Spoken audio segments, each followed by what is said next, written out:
If Earth were destroyed and they told you they'd take you to live on Mars with your family, where you could eat, drink, and sleep with the best food and a peaceful life without noise or people. I think you're now saying, wow, that's the best life, but is a world without people really worth living? And would you truly be happy with this life? Settlers is one of the space-themed films that was released in 2021, and it starts with Remy, the little girl sitting in her father's lap by the window of their home on Mars. He is teaching her how to read the stars and navigate in space. Then he asks her, "What's that big one over there?" She replies, "Is it Jupiter?" He responds, "No. Do you think we can see Jupiter from here?" She said, "Then it must be Earth for sure." He replied, "Smart girl. So what's that bright thing over there?" She said, "The moon." He asked, "What?" She replied, "Isn't that the moon?" He said, "Yes." And she said, "All right then." He told her, "Well said." Then her mother watching them as they talk, feeling happy and safe. The next day, her husband watching their daughter play in front of the house. They aren't wearing masks or anything, as if they're not on Mars but on Earth. The daughter is playing with a ball, throwing it and catching it, just like she would on Earth. The father watches her, looking around with a worried expression. Then, where Remy is looking around, but she can't find her father anywhere. She looks through her binoculars, but she still doesn't see anything. She finds her mother in the barn, tending to the pigs, and starts to scream and call for her father, hoping he might hear her and come. But there's no response. No one answers her calls. She decides to search for him around the house, walking in a circular path at a distance. When she reaches a certain point, her mother calls out to her, telling her that she has reached the farthest distance she can go from the house. She goes back inside and sits in front of the window, waiting for her father and looking out at the desert, hoping to spot something. As it gets darker, she can't see anything and returns to her mother, where she sits down to study math, even though she's not sure where she'll use it here, but it's okay. After 15 minutes, while she's trying to add two numbers, she hears a noise outside and rushes to the door, calling for her father, who she's worried about since he's not usually gone for so long. Then she sees him, looking disheveled, as if he had been in a battle, covered in dirt and carrying a rifle. She's scared to speak, but her mother comes in with him and says, "Didn't I tell you?" He replies, "Calm down. The girl is outside and can hear us." She said, "I told you we don't know where we are or what's around us. We need to be careful about everything." He replied, "Stop crying and calm down. Everything is fine. I'll go put Remy to bed." When Remy heard this, she ran to her room, climbed into bed, and her father came in and asked her, "What's wrong?" She said, "I'm scared.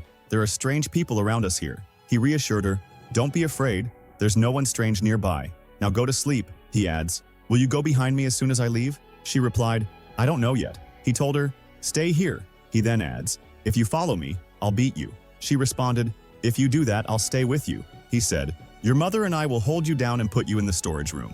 She replied, "If you do that, I'll set the house on fire while you're asleep with the lighter my mother has." He said, "If you do that, I'll throw you out of the house." She responded, "I'll wait until you're asleep and then pour urine on your face." He said, "See, no one can do anything to you. You're just being difficult and scared of shadows. Now go to sleep and don't worry. Should I leave the light on for you?" She said, "Yes, please." And he left. But at night, Remy feels something strange and can't sleep, still scared.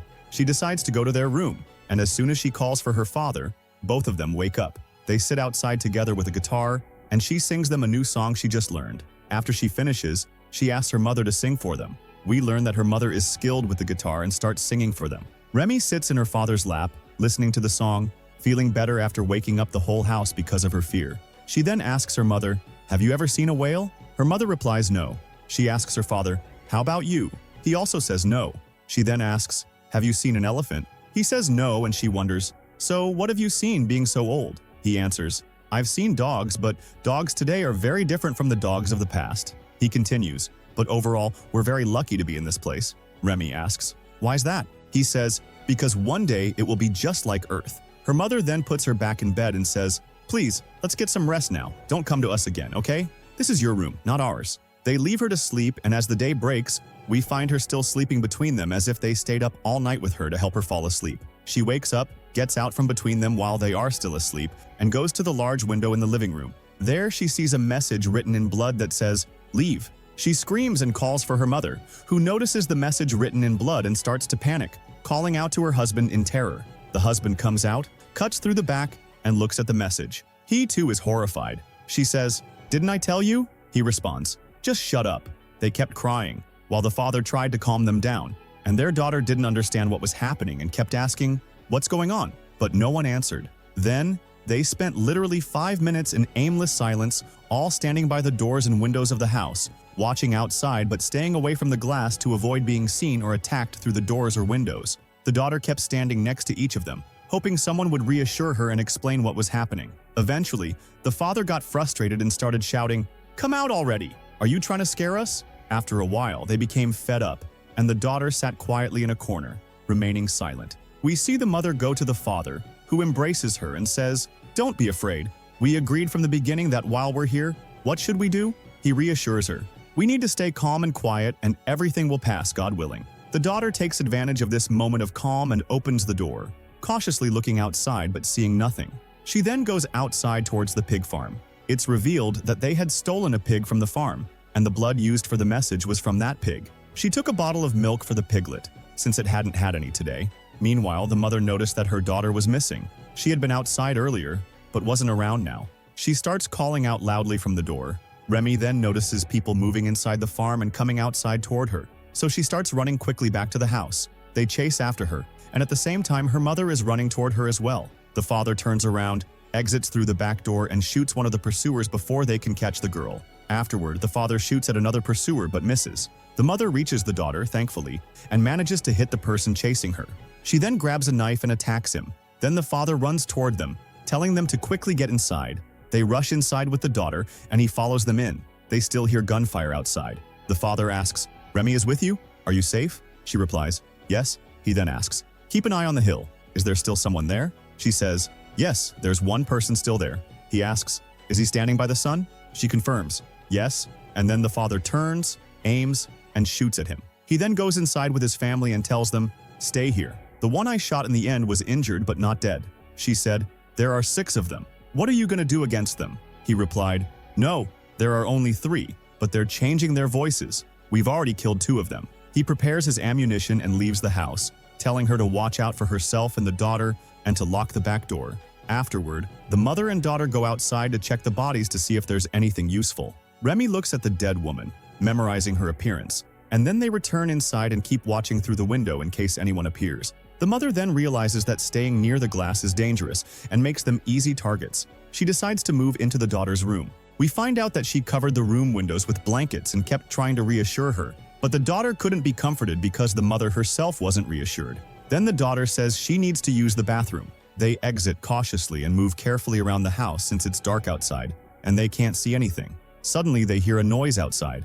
They quickly run to the nearest room and lock themselves inside. The mother tells Remy, "Use this bucket for now, sorry." As Remy uses the bucket, the entire house suddenly loses power and it becomes pitch black. They were startled, but the mother reassured her daughter, saying, "It's okay. The power in the house is out, but the backup power will last until morning. Don't worry." She continued to comfort her, turned off the flashlight to avoid being seen from outside, and stood next to the door, anxious and fearful of going out. They ended up lying under the counter next to the window, hoping not to be seen if the light or morning came. After waking up and hearing nothing, and seeing no changes, they decided to carefully venture outside.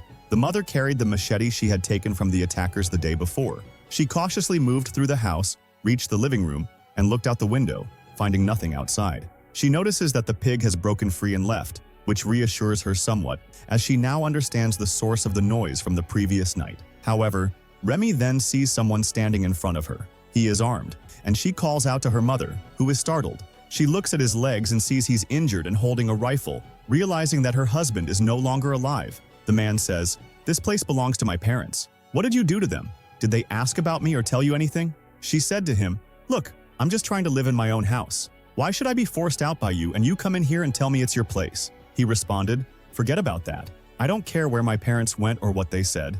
I'm here now and I'm staying. I'm not leaving or going anywhere." He added, "So you can take your daughter and leave. Get out of here, but stay within my sight. It won't be much worse outside."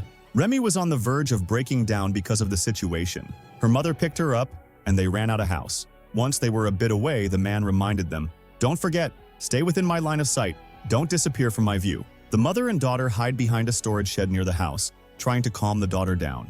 After a while, they see the man burying his deceased companions on the hill. The mother seizes this opportunity and tells Remy to stay put while she runs back to the house before he notices her. She searches through the drawers for a knife and hides by the door as she hears him approaching. She's extremely cautious, but as soon as he enters, he grabs her by the hair and throws her to the ground. He says, "Listen, I could bury you in seconds. Do you want to die and leave your little daughter alone with me?" Remy runs back to the house when she hears a knock and listens carefully. The man tells her mother that he has no problem killing her, but he doesn't have an issue with her personally. If she wants to stay here and have a chance at life, she's welcome to it. He says he will take the weapons and give her a 30-day grace period. If she doesn't make any foolish moves like the one she just attempted, she can stay and continue her life here. However, if she makes another mistake, she will regret it and end up dead. Then she asks if she can bury her husband. They take the husband's body and bury it next to the other graves on the hill. They recite a prayer for the deceased, and Remy observes the man, whose name is revealed to be Jerry, as he stands sadly by his own dead. Jerry then leaves them, and Remy tells her mother they should leave and avoid further trouble, suggesting that they can go anywhere. Her mother responds, "Where can we go, my daughter?" They then return to the house, and Remy starts counting the days of the grace period that Jerry has given them to prove themselves. She draws a mark on the glass to signify the first day of the deadline. She looks at Jerry's clothes hanging outside, noting how strange they appear compared to what she is used to. Then, Jerry taking a shower outside while her mother cooks inside, searching for a knife but discovering that Jerry has taken and hidden all the knives. Later, in the farm, each person occupied with their tasks. Remy observes Jerry closely and, curious about what he might do next, follows him when he enters a room. She climbs to the roof and watches through a skylight as Jerry hides weapons, journals, books, and various items in a basement beneath the room. As soon as Jerry leaves, Remy descends and examines what he's hidden. She opens one of the books and finds a lot of writing and a drawing inside. She recognizes the drawing as the woman her mother killed, which she had memorized. It appears that Jerry had drawn this woman himself and had an emotional attachment to her. The house where Jerry talks to the woman, saying that he was born there, grew up there, and spent all his days in that place. Jerry tells her that, with time, he will be able to restore the place to its former glory and even improve it, but she must help him as much as she can, and he will take care of them in return. He also mentions that the tap water is now working if she wants to use it. Throughout this, Remy listens quietly, as usual, paying close attention to everything being said. The mother tidying up a storage area outside the house and placing a box on the ground. When she turns to get another box, she finds that the first one is missing. After a moment of confusion, she realizes that the box is moving. She watches as it moves toward the dirt ground and then stops. The box sprouted legs and began moving towards Remy, who ran out, her mother calling for her daughter and heading towards her. Jerry chased after her, reassuring her that the box wasn't harmful. She warned him not to touch her. Remy stood in front of the metal box, gazing at it with childlike curiosity. She asked Jerry what it was called. He replied that it didn't have a name. It was just a tool. She reached out to touch the box but hesitated, delighted that it understood and saw her, and excited that it might play with her. That night, she asks her mother if she can go play with Steve. Her mother asks who Steve is, and she explains that she named the moving robot Steve. Her mother tells her to go ahead. Later, Jerry compliments her, saying, "Thanks for your help. That was great food. Bring your dish to me, and I'll wash it." Later, when Jerry tries to talk to her, she tells him to leave her alone and not to meddle. Her daughter then spends time playing with Steve, tossing the ball to it and asking it to throw it back. Jerry comments, "What a beautiful girl you have." She responds, "Listen, stay away from my daughter. And remember, I didn't kill your mother. My husband and I ended up here when our transportation broke down outside the galaxy. When we arrived, your mother was already dead, and then your father took us in." She continues, "When I was 7 months pregnant, he pointed his weapon at us and ordered us to leave, cursing and shouting as if he had thought we were from Earth. I ended up stabbing him with a knife right then and there. So don't think you can hurt my daughter. Even if you empty your weapon on me, you'll still find me standing afterward, having taken revenge on you." Days pass in boredom, and Jerry approaches Remy in the barn one day and asks if she's seen a piece of paper missing from his notebook. She says no, and he explains that it might have been taken or misplaced by Steve. He tells her that if she finds it, she should let him know, and that he doesn't mind if Steve keeps it. Remy notices that Jerry frequently talks to her mother or seeks her out, and she observes that her mother seems to be forgetting that Jerry is the one who killed her husband. One day, Remy sees her mother in the garden and notices Jerry approaching her with inappropriate intentions. Her mother doesn't resist and goes along with him, seemingly having forgotten her husband. Remy, feeling betrayed and abandoned, decides to leave. She packs her things quietly and sets out, with Steve following her. When they reach a certain point, Remy tells Steve to go back for his own safety and to let her mother know that she wants another child from Jerry. As Remy wanders, she encounters a large wall-like barrier, realizing they are in a contained area, possibly enclosed by a dome or large barrier. Not knowing where to go, she screams and eventually finds a distant door. She presses a button and the door opens. She hears her mother calling her and knows that she is close, but she doesn't want to go back to her. She decides to enter the tunnel in front of her. After walking a bit and using the flashlight, the door closes behind her.